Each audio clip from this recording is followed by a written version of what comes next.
Hi. So if you're watching this from the last part, then you probably have been maybe wondering why it's taken me a lot of time to begin to upload some of these videos. And the reason is because I just started college.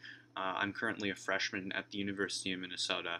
And so I've been really busy with the whole, moving in process and getting adjusted to classes and whatnot. So I apologize for any of you who have been hoping for that next subsequent video in the series and haven't seen it. I will be uploading that, and well, this video obviously, and then future videos I will continue to upload sporadically depending on my test schedule and whatnot. So in the last video I kind of went over the basics of extemporaneous speaking, sort of how to understand what the event is, what exactly the event entails, what you're going to be looking for when you go into round, and what to expect in terms of questions, the format of the tournament, rules, whatnot. So now in this video, I want to kind of go over how to set up an outline for a speech, because this is one of the more I feel overlooked aspects of extemporaneous speaking, how to prepare yourself when you are sitting in round, and how to go about making a clear outline which you can use to help yourself be able to give a good practice speech in preparation for the actual speech that you give to the judge. So if you remember from the last video, what will happen is when you're in round, you'll go inside and you'll be given a topic. And so for the purposes of this video, we will just use a topic that has been a hot button issue for the past couple months, ISIS. And so the question will be, should Congress authorize war on ISIS? And so when you're looking at a question such as this, what you want to go through in your mind is kind of what are some key arguments that off the top of your head, without even looking at any evidence, any magazines, news articles, any of that, what kind of arguments could you make and not make for either side? Because when you're posed with a question, the first thing you have to come up with is a clear answer. And generally when you're given extemp questions, you'll be having yes or no questions.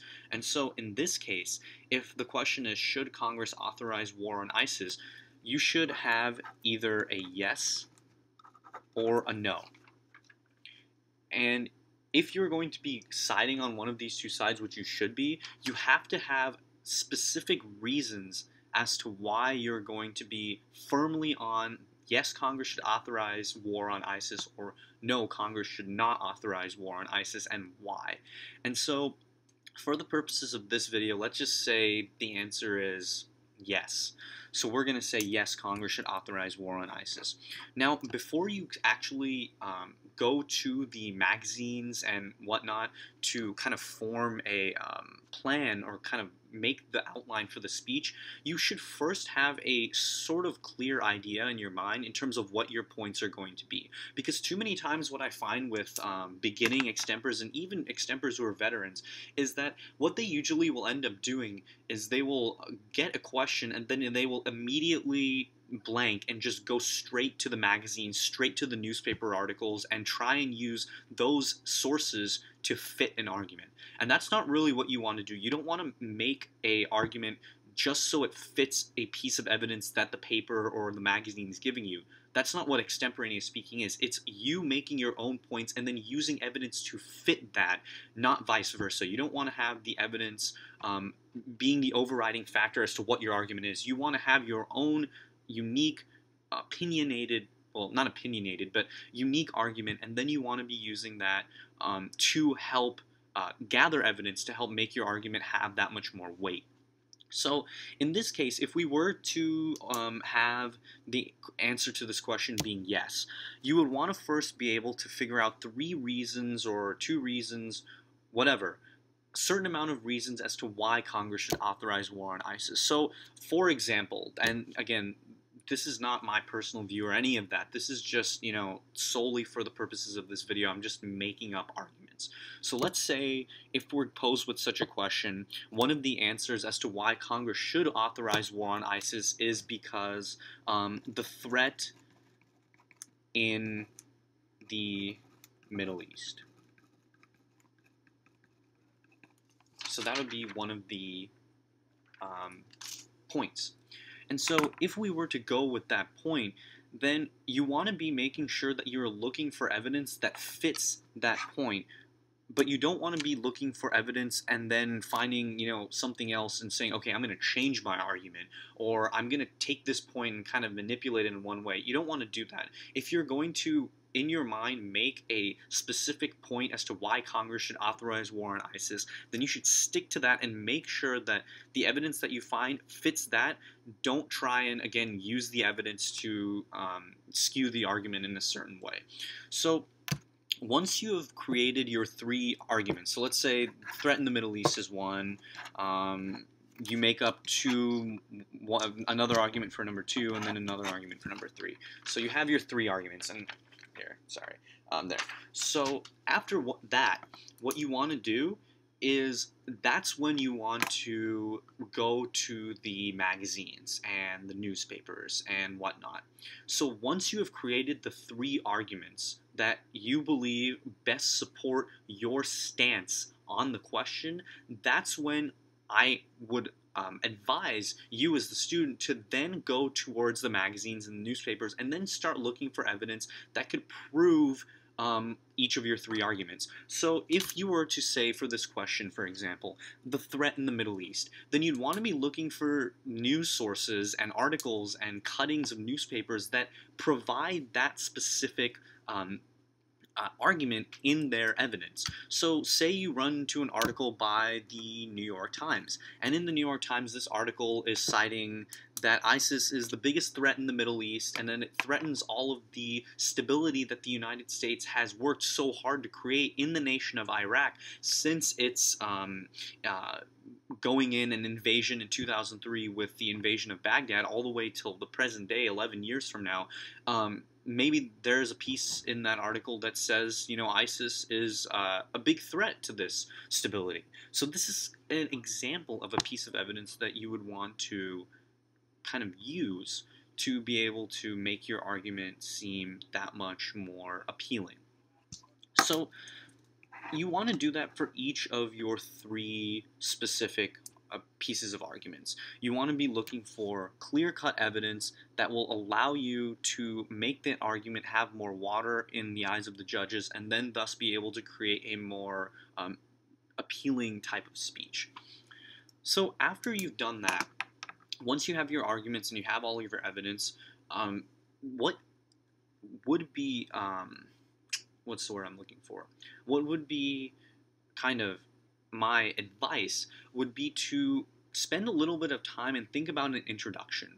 Because if there's one major thing that I feel a lot of students sort of forget when it comes to this idea of speaking in front of a judge, is that we as people have short attention spans. After a certain period of time, if your speech is simply unappealing, then the judge, no matter how much they seem like they're into the speech, they are simply not going to be interested. And what I've found, and it's been proven by, multiple speech coaches and competitors and whatnot, is the time that the judges are most into your speech are going to be the first 1.5 to 2 minutes and the last minute of your speech.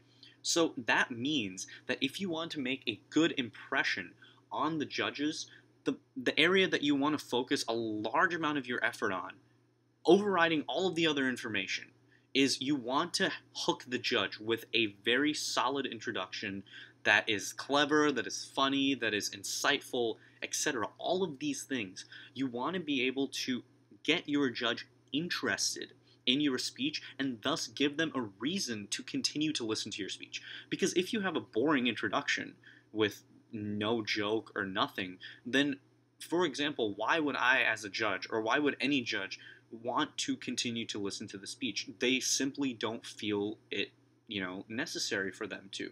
So instead, what would be good would be having a really solid introduction, and then using whatever other information you have to then make your speech that much more appealing to the judge themselves. So that would be my next piece of advice, is once you have made your arguments and you have your evidence, you then want to focus on taking all of the introductions or witty quotes or whatever that you have, and think in your head what can be a quote that can connect cleverly to the question. So if you were, for example, having this question, should Congress authorize war on ISIS, then maybe you could use an historical example. Talk about the history of Iraq, and talk about maybe an introduction that deals with how Iraq has been a peaceful state for thousands and thousands of years, and in the past 2 to 3 decades that peace has been completely destroyed.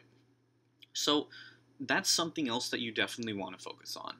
And then finally, the final strategy that I would tell you would be to kind of think about the timing that you have, because I also find that sometimes people run out of time, or they leave themselves too much time in terms of preparing.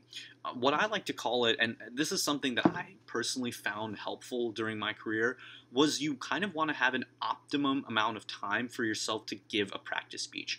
In 30 minutes of preparation, you at the bare minimum should leave yourself 7 minutes to give a full speech, because that is about the maximum time that you need to give an extemporaneous speech, is 7 minutes. So you want to give yourself at the very least 7 minutes right before you go into round to run through the speech at least once. But what I found was quite helpful was leaving yourself a little bit of extra time. So what I generally would do is I would take a timer or like a stopwatch, and so once I get the question, I immediately start my time. And when I see the timer down to anywhere between 13 minutes remaining to 10 minutes remaining, I would finish off, like completely stop what I'm doing, no matter, whether I think the speech is good or not. I'd make sure that I stop between 13 and 10 minutes at the maximum, and then I would start running my speech. Because what I find is if you leave yourself the bare minimum amount of time, then you kind of run the risk of, if you start, messing up in a speech, like if you want to run through your introduction a couple times, well, that takes time. If your introduction is even 30 seconds every time and you run through it 4 times, then that's 2 minutes right there. So you kind of detract from the other parts of your speech. So that's why you kind of want to find an optimum amount of time in the preparation room that you want to leave specifically devoted to you running through your speech. And as well, that goes on the contrary, leaving too much time. And now this is, I don't know if this is a myth or whatnot. What I personally found was if I left myself too much time, say I get done with my speech preparation at like 16 minutes remaining or 15 minutes remaining, then I felt as though the more times I ran through the speech, the less prepared I was. And I've heard other competitors tell me the exact same thing, and I've also heard other competitors tell me that that's baloney. So, you just want to be able to find an optimum practice time for yourself. I would not recommend leaving the bare minimum amount of preparation time to prepare your speech, and I also would not recommend taking all of your 30 minutes of prep without running through your speech once, because going into the room cold, not having run through your speech once at the very least, is a recipe for disaster. So I would recommend leaving at the bare minimum 7 minutes, and if that's not going to work, then maybe you want to leave yourself 10 minutes or 11 minutes or whatnot to give yourself a little bit of extra time to go through some of the things. So as of now, that's about all the tips that I've got. In the next video, I hopefully will go through kind of the strategies that you want to do once you're actually giving the speech. I really I'm hoping that you guys are getting a lot out of this video series, and if you are, please comment below, follow the links to my Instagram page or my Facebook page or to my website, and leave me comments kind of letting me know what you guys think about this series, if there's anything I can improve on, not improve on. And again, I apologize for all of you who are continually waiting for my updates. I haven't been as diligent as I wanted to because of the amount of work that I've had from college. But as I start kind of, figuring out the schedule and whatnot, I'll, continue to get as many videos as I possibly can for this series. So thanks guys for watching, and I will see you in the next video.